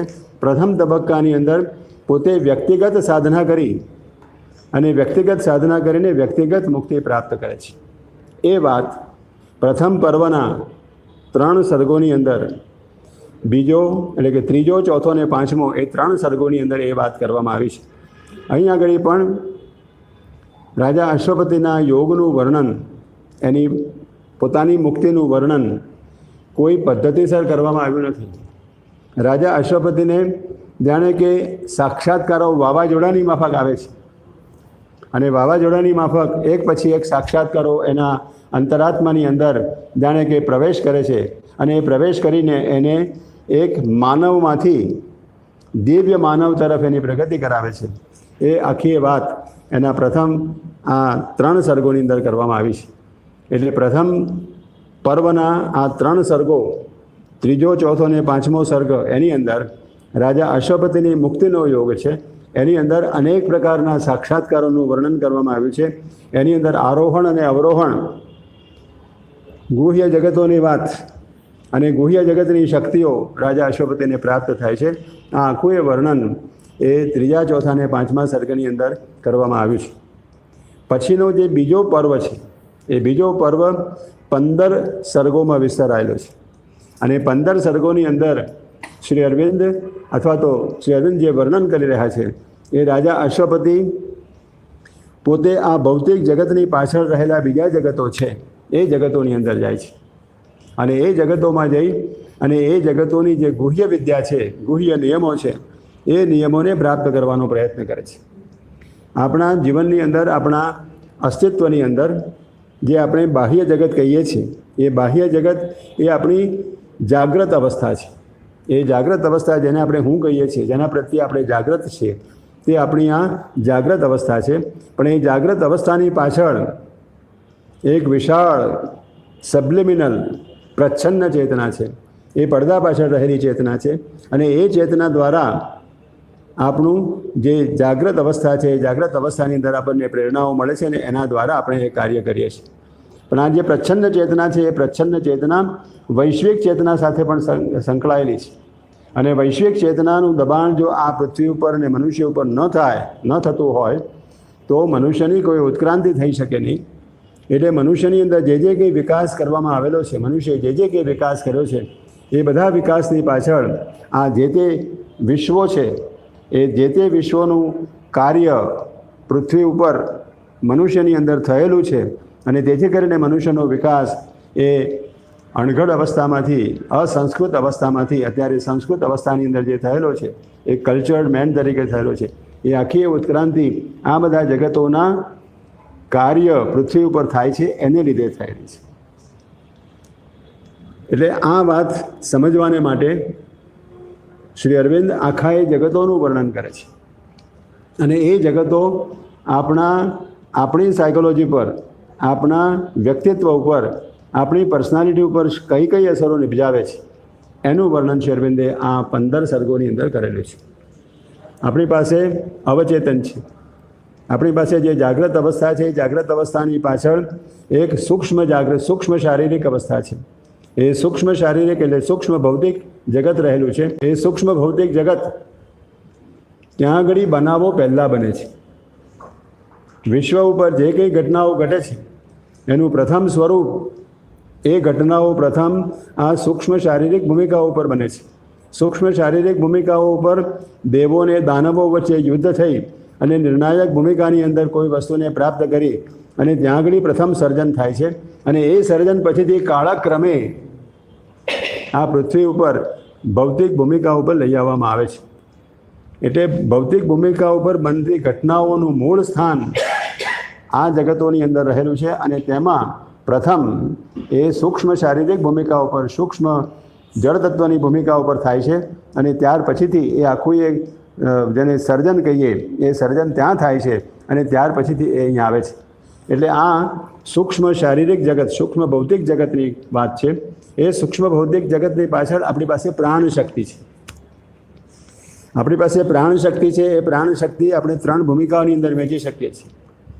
આપણી અંદર જે પ્રાણ શક્તિ છે એ પ્રાણ શક્તિ પ્રથમ તો આપણા શરીરનું જતન કરે છે, શરીરને શક્તિ આપે છે, શરીરને ચલાવે છે, શરીરને જીવંત કરનારી શક્તિ છે, શરીરને જીવન આપનારી જીવનરૂપી શક્તિ છે અને તે આપણી અંદર પ્રાણ અપાન વ્યાન ઉદાન સમાન એ પંચ પ્રાણ તરીકે આપણી અંદર કામ કરે છે. જ્યારે મનુષ્ય પોતાનું શરીર છોડી દે છે ત્યારે આ પ્રાણ શરીરમાંથી અલગ થઈ જાય છે અને તેથી કરીને માણસનું મૃત્યુ થાય છે. એટલે આ પ્રાણ એ ભૌતિક પ્રાણ છે. ભૌતિક પ્રાણની પાછળ માનસશાસ્ત્રીય પ્રાણ રહેલો છે અને માનસશાસ્ત્રીય પ્રાણ એ જળ તત્વને અને મનને સાંકળનાર તત્વ તરીકે છે. એ મનને અને ભૌતિક તત્વને સાંકળી અને આપણી અંદર વિચારો, સંવેદનાઓ, એ બધી વસ્તુઓનું સર્જન કરવાનું કાર્ય આ પ્રાણશક્તિ કરે છે. એ પ્રાણશક્તિ જેને આપણે કહીએ કે એક માનસશાસ્ત્રીય પ્રાણશક્તિ છે. એ માનસશાસ્ત્રીય પ્રાણશક્તિના બે વિભાગ કરી શકાય, એક નિમ્ન પ્રાણ અને એક ઉર્ધ્વ પ્રાણ. એ નિમ્ન પ્રાણ એ આપણી સામાન્ય ભૂમિકા ઉપર, આપણા સામાન્ય જીવનની અંદર, રોજબરોજની ઘટનાની અંદર જે આપણે પસંદગી કરીએ છીએ, જેને સામાન્ય રીતે આપણી પરંપરાની અંદર ષડ રિપુ તરીકે ગણવામાં આવ્યા છે. કામ, ક્રોધ, મોહ, મદ મત્સર, આ જે 6 રિપુઓ તરીકે ગણવામાં આવ્યા છે. આ વસ્તુઓ, આ તત્વો, આ સાયકોલોજીકલ ફોર્સિસ, આ સાયકોલોજીકલ એલિમેન્ટ્સ એ આપણા નિમ્ન પ્રાણની અંદર રહેલા છે. અને નિમ્ન પ્રાણ એક એવું કોચલું છે કે જે કોચલું આપણા બાહ્ય પ્રકૃતિને સર્જન કરે છે. બાહ્ય પ્રકૃતિ જે છે એ બાહ્ય પ્રકૃતિની પાછળ આ તત્વ કામ કરી રહેલું હોય છે. એ બહુ સબળ હોય છે અને એ શક્તિનું વર્ણન શ્રી અરવિંદે નિમ્ન પ્રાણની ભૂમિકાઓ, એટલે પ્રાણની ભૂમિકાઓ અને પ્રાણના દેવો, એ 2 સર્ગોની અંદર આ વર્ણન શ્રી અરવિંદે આની અંદર કરેલું છે. એટલે આ જગતોમાંથી જે પ્રાણશક્તિ પૃથ્વી ઉપર આવે છે, એ પૃથ્વી ઉપર આવી જડતત્વની સાથે સંયોજાય છે. એ અમીબાનું સર્જન કરી અને બાયોલોજિકલ મેટર જેને આપણે કહીએ, એ બાયોલોજિકલ મેટરનું સર્જન કરી અને આ વનસ્પતિ સૃષ્ટિનું સર્જન કરે છે. અને વનસ્પતિનું સૃષ્ટિનું સર્જન કર્યા પછીથી કીડી મંકોડાથી માંડી અને પશુઓ સુધીનું એ સર્જન કરે છે. આ જે લિંક પ્રાણની છે એ જડતત્વ અને સાયકોલોજીકલ પ્રાણ, એ બેની વચ્ચેની આખી લિંક છે અને એની અંદર એવા બીઈંગ્સ રહેલા છે. એક વસ્તુ સમજવાની બહુ ખાસ જરૂર છે કે જ્યાં જ્યાં ચેતના કોઈ પણ વિભાગની અંદર રહેલી હોય, એ જડતત્વની અંદર રહેલી ચેતના હોય, એ પ્રાણતત્વની અંદર રહેલી ચેતના હોય કે મનોમય ભૂમિકા ઉપર રહેલી ચેતના હોય, જ્યાં જ્યાં ચેતનાનો વિસ્તાર છે ત્યાં ત્યાં એના દેવો છે. એ દેવોને આપણે પ્રાણની ભૂમિકા ઉપર પિશાચો, રાક્ષસો અને અસુરો કહીએ છીએ. પણ એ જે તે જગતના અધિષ્ઠાતા દેવો છે, જે તે જગતની અંદર કાર્ય કરનારા શક્તિઓ છે, જે તે જગતની અંદર કાર્ય કરનારા દેવો ના કહીએ આપણે, પણ બીઈંગ્સ કહીએ, આત્મસત્તાઓ છે. અને એ આત્મસત્તાઓ અહીંયા આગળ જગતની અંદર કાર્ય કરતી હોય છે. એટલે નિમ્ન પ્રાણના જગતો, નિમ્ન પ્રાણની ચેતનાઓ અને નિમ્ન પ્રાણની અંદર રહેલા દેવો, બીઈંગ્સ, અને એ બીઈંગ્સ આપણી પૃથ્વી ઉપર અને આપણી માનસશાસ્ત્રીય ભૂમિકા ઉપર શું કાર્ય કરે છે એનું આખું એ વર્ણન. વાત એમ છે કે આ આખું એ તત્વ એ પ્રકારે કાર્ય કરે છે કે એમની પોતાની ભૂમિકા ઉપર પ્રાણમય જગતની અંદર આ તત્વો મુક્ત હોય છે. એ દેવો, પ્રાણના દેવો ત્યાં આગળ મુક્ત રીતે કાર્ય કરે છે. પણ જ્યારે એ પૃથ્વી ઉપર સર્જન કરી અને આપણું શરીર અને આપણું પ્રાણતત્વ અથવા તો મનસ્તત્વ એ 2 વચ્ચેની કડીનું સર્જન કરે છે, ત્યારે એને જળતત્વ સાથે કોમ્પ્રોમાઇઝ કરવું પડે છે, જળતત્વ સાથે પરિચય સાધવો પડે છે, જળતત્વ સાથે ઇન્ટિગ્રેશન કરવું પડે છે, જળતત્વ સાથે સમરસતા ઊભી કરવી પડે છે. એટલે તે તત્વો જે ત્યાં આગળ કામ કરે છે તે પોતાની મુક્ત અવસ્થાની અંદર ગુહ્ય વિદ્યાઓ દ્વારા કામ કરે છે. પણ જ્યારે એ પૃથ્વી ઉપર આવીને પૃથ્વી ઉપર સર્જન કરે છે ત્યારે એમણે પૃથ્વીના નિયમોને આધીન થઈ અને સર્જન કરવાનું હોય છે. એટલે એ આખી ડિમિનિશ્ડ, નીચે જાણે કે એની શક્તિ અને સામર્થ્ય નીચે ઉતરી આવેલું હોય, ડિમિનિશ્ડ થઈ ગયેલું, ઓછું થઈ ગયેલું હોય, એ પ્રકારે એ અહીંયા આગળ કાર્ય કરે છે. પણ એના ઓકલ્ટ નિયમો, એની ગુહ્ય વિદ્યાઓ છે, એ ગુહ્ય વિદ્યાઓ એ જાણવાની જરૂરી હોય છે. કારણ કે એના દ્વારા મનુષ્યની અંદર એ કઈ રીતે કાર્ય કરે છે તેની સમજણ પડે છે. અને મનુષ્યના માનસશાસ્ત્રીય કોન્સ્ટિટ્યુશનની અંદર, એના બંધારણની અંદર આ તત્વો કેવી રીતે કામ કરે છે તેની આપણને સમજણ પડે છે. એટલે એની જે ગુહ્ય વિદ્યાઓ છે, એના ગુહ્ય નિયમો છે, એ જાણવા જરૂરી છે. કારણ કે વિશ્વની ઉત્ક્રાંતિની અંદર, મનુષ્યની ઉત્ક્રાંતિની અંદર મોટો ભાગ ભજવેલો છે. વેદાંતની અંદર, જેને આપણે શંકર વેદાંત કહીએ, એ વેદાંતની અંદર આ આખી વાત અસ્તિત્વ જ ધરાવતી નથી. આપણી ઉત્ક્રાંતિ 84 લાખ યોનિઓમાં જન્મ લઈ અને સામાન્ય કીડીને મંકોડામાંથી આપણે મનુષ્ય સુધી આવીએ છીએ. એ કેવી રીતે આવીએ છીએ? આપણી ઉત્ક્રાંતિ કેવી રીતે થાય છે?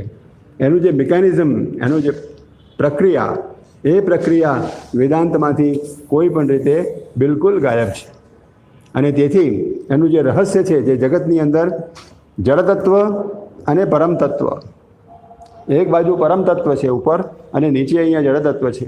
એ જળતત્વ અને પરમ તત્વ જાણે કે આપણે જળમાંથી, બાહ્ય ચેતનામાંથી સીધો પૂસકો પરમ તત્વો ઉપર લગાવીએ છીએ, એવી પ્રકારની વાત આપણને વેદાંતની અંદર જોવા મળે છે.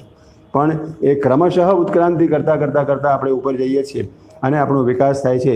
એ વાત વેદાંતની અંદર આપણી પાસે બીજા ડાયમેન્શન્સ છે, બીજા આયામો છે, અને બીજા આયામોની અંદર પણ આપણે જીવીએ છીએ. અને બીજા આયામોની વાત આપણી, એટલે એની અસર આપણી બાહ્ય ચેતનાની અંદર થાય છે. આ વાત આખી વેદાંતની અંદર છે નહીં. એટલે કેવળ બાહ્ય ચેતના, કેવળ બાહ્ય ચેતના અને પરમ ચેતના, નિરંજન નિર્ગુણ નિરાકાર તત્વ અને બાહ્ય ચેતના, એ બે વચ્ચેનો સંબંધ જાણે કે વેદાંત આપણી સમક્ષ રજૂ કરે છે. માંડુક્ય ઉપનિષદની જે આખી વાર્તા વેદાંતે કરેલી છે, એ બિલકુલ ભૂલ ભરેલી છે. બહુ સ્પષ્ટપણે આપણે કહી શકીએ કે માંડુક્ય ઉપનિષદની અંદર જે વાર્તા આપણે કરી છે, એ વાર્તા બિલકુલ ભૂલ ભરેલી છે. અને એમાંથી આખું એ વેદાંત એમાંથી આવેલું છે. પણ એનું મુખ્ય કારણ આ છે કે આ વિશ્વના જે જગતો છે, એ જગતો આપણી અંદર ઉત્ક્રાંતિ કરે છે. એ જગતોની અસરને લીધે આપણે આગળ વધીએ છીએ. આપણા 84 લાખ યોનિઓ જન્મની અંદર આ મુખ્ય ભાગ ભજવે છે. એ રહસ્ય આપણને સમજાયું નહોતું, પણ એ જરૂરી છે. કારણ કે શ્રી માતાજી એક સુંદર વાત કરી છે કે દિવ્ય જીવનની સ્થાપનાને માટે, પૃથ્વી ઉપર દિવ્ય જીવનની સ્થાપનાને માટે 3 વસ્તુઓ જરૂરી છે. એક તો અતિમાનસ શક્તિ, પરમ તત્વ, પરમાત્માની શક્તિ. એના સિવાય કશું જ ના થઈ શકે. એ તો પરમ, જેને મુખ્ય વસ્તુ છે, યુનિક વસ્તુ છે, એકડો છે આપણે એમ કહીએ. પણ એના પછીથી એ તત્વ સીધું આપણી અંદર કાર્ય કરતો નથી. અથવા તો એ કાર્ય કરે છે તો એક નેબ્યુલસ, હવાની અંદર જાણે કે બાચકા ભરતા હોઈએ, હવાની અંદર પેલા વાદળો હોય અને એ વાદળો જેવી નક્કરતા ન હોય, એ પ્રકારની વાત આ આધ્યાત્મિક તત્વોની અંદર રહેલી છે. એનો દાખલો આપણે ઉદાહરણ જોવું હોય તો આપણે કહી શકીએ કે શ્રી કૃષ્ણ જો આપણને દર્શન આપે, કોઈ દેવ આપણને દર્શન આપે, તો એ કઈ રીતે દર્શન આપે છે? કોઈ પ્રકાશમય શરીર દ્વારા દર્શન આપે છે. પણ એ પ્રકાશમય શરીર કદાચ એ ભૌતિક ભૂમિકા ઉપર પોતાનો ચમત્કાર કરીને ભૌતિકાનું સર્જન કરે, અથવા તો ભૌતિક શરીર પણ આપણી પાસે મૂકી આપે, તો પણ એ કાયમ માટે આપણી પાસે રહી શકતા નથી. કારણ કે આ બધી શક્તિઓનું ઇમ્પોઝિશન આપણી ભૌતિક ભૂમિકા ઉપર એમને લાદવામાં આવેલી છે. એટલે આધ્યાત્મિક તત્વ, એ આધ્યાત્મિક તત્વ પૃથ્વી ઉપર જાણે કે પોતાની શક્તિ લાદે છે. પણ જ્યારે અહીંયા આગળ એનું સર્જન કરવાનું હોય, એનું ઇન્ટિગ્રેશન કરવાનું હોય, ત્યારે એ ભૌતિક, એ આધ્યાત્મિક ભૂમિકાએ પણ પૃથ્વી સાથે, જળતત્વ સાથે કોઈ પરિચિતતા કેળવવી પડે, એની સાથે સમરસતા પ્રાપ્ત કરવી પડે, તો એ અહીંયા આગળ એનું સર્જન કરી શકે. પણ એ જે આધ્યાત્મિક શક્તિઓ છે, અતિમાનસ શક્તિ છે, તે અતિમાનસ શક્તિ સીધે સીધી અહીંયા આવતી નથી, પણ એ આ જગતો દ્વારા અહીંયા આવે છે. કારણ કે ઉત્ક્રાંતિની કથા આ રીતે ચાલે છે. અહીંયા ઉત્ક્રાંતિ આ બધા જગતોના દબાણને કારણે, જગતોની ઇન્ફ્લુઅન્સને કારણે અહીંયા આગળ થાય છે. એટલે અતિમનસ તત્વ પણ આ જે તે ભૂમિકાઓનો આશરો લઈ અને અહીંયા આગળ એ માર્ગ દ્વારા આપણી અંદર આવે છે. અને તેથી કરીને આ દિવ્ય જીવનની સ્થાપનાની અંદર આધ્યાત્મિક શક્તિને નક્કર બનાવવાની અંદર, આધ્યાત્મિક શક્તિને એક નક્કરતા આપવાની અંદર આ જગતોનો મોટો ફાળો છે. અને તેથી નવા સર્જનની અંદર આ ઓકલ્ટિઝમ ગુહ્ય વિદ્યાનો અભ્યાસ કરવો પડે, ગુહ્ય વિદ્યાને સમજવી પડે અને એના દ્વારા અહીંયા આગળ સર્જન થઈ શકે. આ વાત શ્રી માતાજીએ કહી છે. ત્રીજી વાત જે માતાજીએ કહી છે તે ભૌતિક નિયમોનો બદલાવ થવો જોઈએ, ભૌતિક નિયમોની અંદર ફેરફાર થવો જોઈએ અને ભૌતિક નિયમોના ફેરફાર દ્વારા એ દિવ્ય શક્તિ અહીંયા આગળ કોઈ નવું સ્વરૂપ, નવો આકાર સર્જી શકે છે. અને નવો આકાર એટલા માટે જરૂરી છે કે જે તત્વે, જે અતિમાનસ શક્તિએ અહીંયા આગળ સર્જન કરવાનું છે, એ સર્જનની અંદર એની જે ક્ષમતા છે, એની જે સામર્થ્ય છે, એ સામર્થ્યનો પ્રયોગ ક્યારે થઈ શકે? જ્યારે એને માટેના કરણો, એને માટેના instruments must be also that wide. જો મનુષ્ય પોતાનો વિચાર અને વાણી પશુના શરીરની અંદર રહીને જો કરવાનું હોય, પશુના શરીરની અંદર રહી અને મનુષ્ય જો માનસિક સભ્યતાનો વિકાસ કરવાનો હોય તે કરી શકે નહીં. એને માટે એણે મનુષ્યનું શરીર પ્રાપ્ત કરવું પડે. એ મનુષ્યના શરીરને પ્રાપ્ત કરીને પછીથી વાણી અને વિચાર અને વાણી દ્વારા એક નવી સભ્યતા, માનવ સભ્યતાનું સર્જન કરી શકે અને તેથી પૃથ્વી ઉપર એક નવું સર્જન થઈ શકે.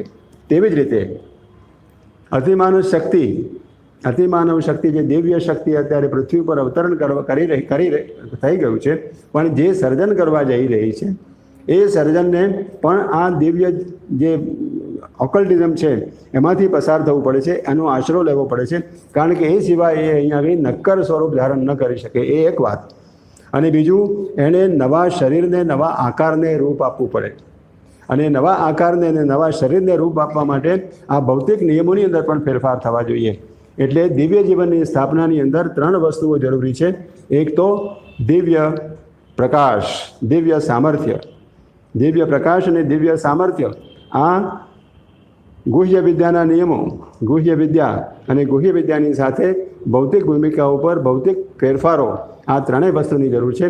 શ્રી અરવિંદે આ 15 સર્ગોની અંદર જે ગુહ્ય વિદ્યાના વાત છે એ ગુહ્ય વિદ્યાની વાત અમને કરી છે અને તે જગતોની અંદર કયા કયા નિયમો દ્વારા તે શક્તિઓ આપણા પૃથ્વી ઉપર, આપણી માનસશાસ્ત્રની અંદર કયા કયા વસ્તુઓ ઉપર એનું દબાણ લાવે છે તે વાતોને એમણે આ 15 સર્ગોની અંદર કરી છે. એટલે પ્રાણ શક્તિની વાત કરી, પછી ઉર્ધ્વ પ્રાણ છે. એક ભૌતિક પ્રાણની વાત કરી આપણે, સાયકોલોજીકલ પ્રાણની અંદર નિમ્ન પ્રાણની વાત કરી, નિમ્ન પ્રાણ પછીથી ઉર્ધ્વ પ્રાણ છે. એ ઉર્ધ્વ પ્રાણનું કેન્દ્ર આપણી અંદર હૃદયમાં રહેલું છે. આપણી ભાવનાઓ, આપણો દેશ પ્રેમ, આપણા આદર્શો, આ બધી પ્રાણની શક્તિઓ છે અને એ પ્રાણની શક્તિઓ એ આપણા હૃદય કેન્દ્રની અંદર કામ કરે છે. એ આપણી ભાવનાઓ છે, આપણી આદર્શો છે અને એ આદર્શના જગતો એ પ્રાણની શક્તિના જગતો છે અને તે પણ આપણી અંદર કાર્ય કરી આપણી અંદર દેશ પ્રેમ, ત્યાગ, સેક્રિફાઈસ, આ બધી વસ્તુઓનું આપણી અંદર સર્જન કરે છે અને આપણી ઉત્ક્રાંતિની અંદર એક મહત્ત્વનો ભાગ ભજવે છે. ત્યાર પછીથી આવે છે મનોમય જગતો. પણ મનોમય જગતોનો એટલે મનોમય જગતો ઉપર જઈએ તે પહેલાં આપણી અંદર અવચેતન રહેલું છે અને એ અવચેતન આપણા શરીરના ભાગોની અંદર રહેલું છે. એ અવચેતનની નીચે અચિત, બિલકુલ અંધકાર. આ જગતનું બંધારણ એવા પ્રકારનું છે કે આ જગતની અંદર ઉપરી બધના એશામ એવું કહેવામાં આવે છે કે ઉર્ધ્વ મૂળ, આ જગતનું મૂળ ઉપર છે. ઉપરી બધના એશામ, એમાંથી ઉપનિષદમાંથી આ મંત્ર આવે છે. ઉપરી બધના એશામ, આ બધાનું બંધન, આ બધાનું સામર્થ્ય, આ બધાનું કોન્સ્ટિટ્યુશન ઉપર રહેલું છે. તેમાંથી આ બધી વસ્તુઓ આવે છે. પણ એ આવે છે કેવી રીતે? અહીંયા નીચે એ શક્તિઓનું સર્જન કરે છે અને એ શક્તિઓનું સર્જન કરી અને અહીંયા આગળ દેખીતી રીતે, બાહ્ય રીતે આપણે જોઈએ તો જળ તત્વમાંથી આ આખી ઉત્ક્રાંતિ થાય છે કે જળ તત્વની અંદર પ્રાણ તત્વ આવે છે, પ્રાણ તત્વની અંદર મનસ તત્વ આવે છે અને એના દ્વારા અહીંયા આગળ ઉત્ક્રાંતિ થાય છે. પણ જળ તત્વની નીચે જળ તત્વ જેમાંથી સર્જન પામેલું છે એવું એક અવચેતન છે અને એ અવચેતનની નીચે અચેત સંપૂર્ણ અંધકાર રહેલો છે. એટલે એ અંધકાર જેને ઇનકોન્શિયન્ટ કહેવામાં આવે છે, અચેત કહેવામાં આવે છે, એ અચેતમાંથી અવચેતન આવે છે અને અવચેતનમાંથી આ જળતત્વનું સર્જન થયેલું છે અને એ જળતત્વના સર્જનના ઉપર આ બધી આગળની ઉત્ક્રાંતિ ચાલે છે. એટલે જ્યાં સુધી આખા જીવનની અંદર જેનો પાયો છે એ પાયો અચેતની અંદર રહેલો છે, એ પાયો અવચેતનની અંદર રહેલો છે અને જ્યાં સુધી પરમાત્માનો પ્રકાશ, દિવ્ય શક્તિ એને અવચેતનની અંદર અને અચેતની અંદર ન લઈ જવામાં આવે ત્યાં સુધી મુક્ત રૂપે, મુક્ત રીતે આ દિવ્ય જીવનની સ્થાપના અહીંયા આગળ થઈ શકે નહીં. કારણ કે જ્યારે પ્રાણ તત્વ પણ અહીં આવે છે, મનસ તત્વ પણ અહીં આવે છે, ત્યારે પૃથ્વીના નિયમોને આધીન થવું પડે છે. અને પૃથ્વીના નિયમો એ અચિતના નિયમોના ઉપર રચાયેલા છે અને તેથી એ સર્વ વસ્તુઓને ડિમિનિશ કરી નાખે છે, એની અંદર વિકૃતિ ઊભી કરી નાખે છે. એટલે એ વિકૃતિની મુક્તિને માટે જગતનો જે અંધકાર છે એ અંધકારની અંદર જવું પડે અને અંધકારની અંદર જઈ અંધકારના જે પરિબળો છે એ અંધકારના પરિબળો સાથે યુદ્ધ કરવું પડે અને યુદ્ધ કરી અને એમના ઉપર વિજય પ્રાપ્ત કરવો પડે. ત્યારે એ મુક્ત થયેલા અજ્ઞાન અને અંધકાર દ્વારા આપણે અહીંયા નવું સર્જન કરી શકીએ. એટલે રાજા અશ્વપતિ બીજા સર્ગને 7મો ને 8મો કેન્ટો, 7મો ને 8મો સર્ગ, એ સર્ગની અંદર રાજા અશ્વપતિ આ અંધકારની અંદર નીચે ઉતરે છે અને અંધકારના પરિબળો સાથે અંધકારની જે મુખ્ય અધિષ્ઠાતા કહીએ, ધી મધર ઓફ ફોલ્સહુડ, અસત્યની માં, એ અસત્યની માના એમાં આવે છે. અને ત્યાં એવું ભયંકર વર્ણન શેરવિંદે લખેલું છે કે રાજા અશ્વપતિ એક એવા બીઈંગ, એવા સત્વના સગંજામાં ફસાય છે કે જે દેખાતો નથી, જેણે એનું આખું જે શરીર છે એનું આખું એ એવું જેને કહીએ કે પેલું સ્પર્શ એવો છે કે એ સ્પર્શ આપણા પકડમાંથી છૂટી જાય છે, સુમાળો જેને આપણે કહીએ એ પ્રકારનું છે. અને તેથી અને એ તત્વ જાણે કે રાજા અશ્વપતિના આત્માને ગળી જવા માટે તૈયાર થયેલું છે અને એ એના ગળી જઈને એના અંતરાત્માની અંદર એના બેલીની અંદર, એના શરીરની અંદર જાણે કે એને ઓગળી જાય અને એને આંખોને આંખો ખાઈ જાય, એ પ્રકારની ભૂમિકા, એ પ્રકારનું વર્ણન શ્રી અરવિંદે લખેલું છે. એટલે આપણને કૃષ્ણની વાર્તાઓમાંથી આપણને ખ્યાલ આવે કે એક નાનો કૃષ્ણ હતો જ્યારે વૃંદાવનની અંદર, ત્યારે આવું એક પ્રાણી ત્યાં આગળ આવેલું અને એ પ્રાણી પોતાનું મોં ફાડીને બેઠેલું અને પછીથી બધા લોકો એમ કે અંદર જતા હતા, બાળકો અંદર જતા હતા અને પછીથી બધા બાળકો જાણે કે અંદર હોમાઈ જતા હતા. એટલે શ્રી કૃષ્ણ આવે છે અને એની અંદર પ્રવેશ કરે છે અને પ્રવેશ કરીને પછીથી એને મોટા થઈ જાય છે અને મોટા થઈને પછીથી આ વાર્તા આપણને ખબર છે. લગભગ એવી જ વાર્તા, પૂતનાની વાર્તા, આ અજ્ઞાનની રાત્રિ, આ અજ્ઞાનની માતા એ પૂતના જેવી છે. એ કોઈ પણ જગ્યાએ નવીન તત્વ, નવીન આધ્યાત્મિક તત્વ જ્યાં વિકાસ પામતું હોય એ બધાને મૂળમાંથી નાશ કરવાનો પ્રયત્ન કરે છે. આવું વર્ણન શ્રી અરવિંદે આ 7મા અને 8મા સર્ગની અંદર કરેલું છે. એની અંદર એમની અંદર રહેલી જે જ્ઞાન શક્તિ છે, એમની અંદર રહેલી જે આત્મશક્તિ છે, એ આત્મશક્તિ પણ જાણે કે ઓલવાઈ જવાની તૈયારીમાં છે. એવી પરિસ્થિતિમાંથી રાજા અશ્વપતિ પસાર થાય છે, પણ એ ટકી રહે છે. છેવટે એ શક્તિ વિકાસ કરે છે, અંધકાર ઉપર વિજય પ્રાપ્ત કરે છે અને અંધકારના જે બધા બીબાઓ છે એ બીબાઓનો નાશ કરી અને એના ઉપર વિજય પ્રાપ્ત કરે છે. એટલે આપણે એમ કહી શકીએ કે શ્રી અરવિંદે આ જે વર્ણન કરેલું છે એ વર્ણન કોઈ કલ્પનાત્મક વર્ણન નથી. વિશ્વની અંદર દિવ્ય શક્તિની, દિવ્ય જીવનની સ્થાપના કરવાને માટે એ આ અંધકારની અંદર ઉતરેલા છે. ગોડ્સ લેબર નામનું કાવ્ય વાંચો, પિલગ્રીમ ઓફ ધ નાઇટ એનું સોનેટ વાંચો, એ બંનેની અંદર શ્રી અરવિંદે આ જ વાત લખેલી છે. અને એની અંદર એ દિવ્ય જે અદિવ્ય તત્વો છે, અંધકારના આત્મજો છે, અંધકારના પુત્રો છે, એની સાથે યુદ્ધ કરી અને એમના ઉપર વિજય પ્રાપ્ત કરી અને ત્યાં આગળ પણ દિવ્ય જીવનની સ્થાપના કરવાને માટેનો માર્ગ મોકળો કરે છે. ત્યાર પછીથી મનની વાત આવે છે. મન આપણું એક ક્ષુદ્ર મન છે, લોઅર માઇન્ડ છે અને પછીથી હાયર માઇન્ડ છે. લોઅર માઇન્ડ શું કામ કરે છે? આપણું નિમ્ન મન શું કામ કરે છે? સામાન્ય જીવનની સામાન્ય કથાઓ, આપણો વિકાસ, આપણા સામાન્ય જીવનની અંદર જે આપણે વિકાસ કરીએ છીએ તે બધું આપણું જે મન છે એ મન સામાન્ય રીતે આપણી ડિઝાયર્સને, આપણી આકાંક્ષાઓને, ઈચ્છાઓને, મહેચ્છાઓને તાબે થઈને કામ કરતું હોય છે. ત્યાર પછીથી જે ઉર્ધ્વ મન છે એ ઉર્ધ્વ મન કયું કામ કરે છે? તો કે ઉર્ધ્વ મનની અંદર કોઈક મહાન શક્તિઓ રહેલી છે એ જગતના પ્રશ્નોનો તપાસ કરવાનો પ્રયત્ન કરે છે, જગતના પ્રશ્નોને જાણવાનો પ્રયત્ન કરે છે, એ સાહિત્યની રચના કરે છે, એ ધર્મની રચના કરે છે, એ ફિલોસોફીની રચના કરે છે. આ બધી વસ્તુઓ એ વર્ણન પછીના સર્ગોની અંદર 10મા અને 11મા સર્ગની અંદર કરવામાં આવી છે. 12મા સર્ગની અંદર આ જે મનોમય તત્વ છે એ મનોમય તત્વ છેવટે એક મનોમય પુરુષની અંદર એનું શિખર રહેલું છે. અને મનોમય પુરુષની વાત એ જેને કહીએ કે અનાસક્ત પુરુષ જગતની અંદર જોયા જ કરતો હોય, જગતના દુઃખોની અંદર, જગતના આનંદોની અંદર, જગતના વિજય અને પરાજયોની અંદર કોઈ ભાગ લીધા વગર એને સાક્ષી રૂપે જોયા કરતો હોય, એ પ્રકારનું મનોમય પુરુષની વાત અમને લખેલી છે. તે પહેલાં આદર્શના જગતોની વાત લખી છે.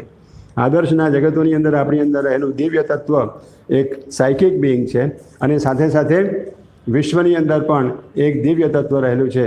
આ બંને તત્વોનો માર્ગ શ્રી અરવિંદે આખો વર્ણવ્યો છે. અને એના દ્વારા આ ડેથલેસ રોઝ એ આપણી અંદર સમર્પણનું પ્રતીક છે, આપણી અંદર રહેલા દિવ્ય તત્વનું આ ચૈતસિક બિંગનું પ્રતીક છે. અને એક ફ્લેમ, એક જ્યોતિ જે વિશ્વની અંદર છે, અને વિશ્વની અંદર રહેલી જ્યોતિ આપણી અંદર પણ કામ કરે છે, અને એના દ્વારા આપણે ઉચ્ચતમ ભુવનો ઉપર આરોહણ કરીએ છીએ.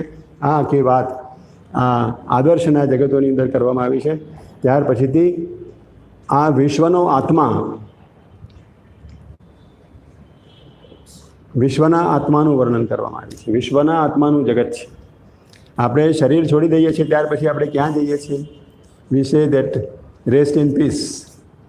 એ રેસ્ટ ઇન પીસની જગ્યા ક્યાં છે આપણે જાણતા નથી, પણ એ જગ્યા છે જગતની અંદર, અને ત્યાં આપણે જઈએ છીએ. ત્યાં જઈ અને અહીં જે કાર્યો કર્યા હોય એને જેમ ગાય પેલું ખાઈ લે પહેલાં, અને પછી નવરાશમાં બેઠી વાગોળે અને એને આત્મસાત કરે, તેમ આપણે પણ અહીં જે કાર્યો કર્યા હોય એનું સાર તત્વ આપણી અંદર કરી અને આપણા આત્માની ઉન્નતિનો કાર્ય કરીએ છીએ.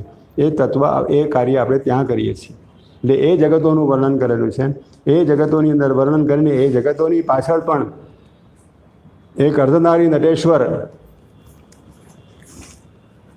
શિવ અને શક્તિનું સંયુક્ત તત્વ ત્યાં રહેલું છે. શિવ અને શક્તિનું સ્વરૂપ ત્યાં રહેલું છે. એ શિવ અને શક્તિના સ્વરૂપની પાછળ મા ભગવતી રહેલી છે, અને મા ભગવતી આ શિવશક્તિના સ્વરૂપને એના પોતાનામાંથી બહાર લઈ આવે છે.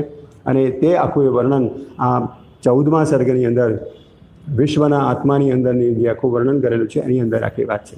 ત્યાર પછીથી ઉર્ધ્વના જગતોની વાત કરવામાં આવી છે, જ્ઞાનના જગતો. અને જ્ઞાનના જગતોની અંદર આધ્યાત્મિક જગતો રહેલા છે. એ આધ્યાત્મિક જગતો શ્રી અરવિંદે વિગતવાર ચર્ચા નથી કરી, વિગતવાર એની એમ કે ડિટેલમાં વર્ણન નથી કર્યું. શ્રી અરવિંદની શૈલી એ પ્રકારની છે કે એ કાવ્ય દ્વારા, મંત્ર શક્તિ દ્વારા, કાવ્ય દ્વારા એ સર્વ વસ્તુઓની રજૂઆત કરે છે. એકની એક વાત એક જગ્યાએ એક રીતે કરેલી હોય, બીજી જગ્યાએ બીજી રીતે કરેલી હોય, કોઈ જગ્યાએ વ્યવસ્થિત કરેલી હોય, કોઈ જગ્યાએ એક મંત્ર શક્તિ દ્વારા કંઈક જુદા પ્રકારથી કરવામાં આવેલી હોય. એ 15મા સર્ગની અંદર પણ આ આપણી જે મનોમય ભૂમિકા છે, જેને આપણે સાક્ષી પુરુષ કહીએ અને વિશ્વનો આત્મા કહીએ, એનાથી પણ ઉપર એક આધ્યાત્મિક શક્તિઓ રહેલી છે, આધ્યાત્મિક મનોમય ભૂમિકાઓ રહેલી છે. એ આધ્યાત્મિક મનોમય ભૂમિકાનું વર્ણન અહીંયા આગળ કરે છે રાજા અશ્વપતિ. ત્યાં પણ પહોંચે છે, અને ત્યાં પહોંચી અને છેવટે અધિમાનસ જેને આપણે કહીએ, એ અધિમાનસ ભૂમિકા ઉપર આવી અને અધિમાનસ ભૂમિકા ઉપર એ સર્વ આખાએ ક્રિએશનને, આખાએ સર્જનને પોતાની એક દ્રષ્ટિથી જુએ છે. અને એ શક્તિ, એ સામર્થ્ય પ્રાપ્ત કરવું બહુ જ મુશ્કેલ હોય છે.